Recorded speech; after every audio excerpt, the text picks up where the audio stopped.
yaya na aking nakita sa split screen sa kalye. Pwede bang makilala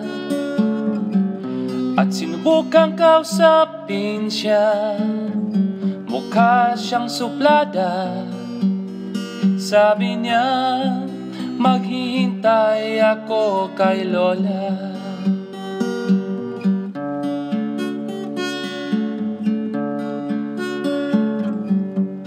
Pinilit ko siya at ako ay ignore niya. Sa magandang yaya na aking nakita, at sabi ko sa kanya, pagbigyan lang ako. Sabi niya, pagbibigyan kita. Ako ay masaya, nakilala ko si yaya, kala ko'y suplada.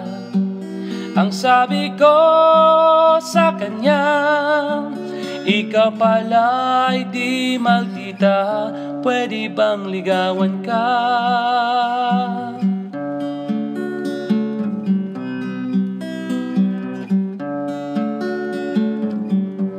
Sana'y makausap ka sa telepono, yaya. Sana bigay ang number niya, kaya lang malupit si Lola.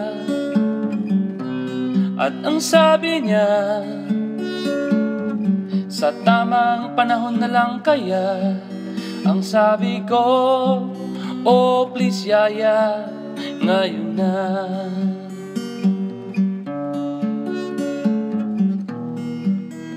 Oh yaya, hihintayin kita.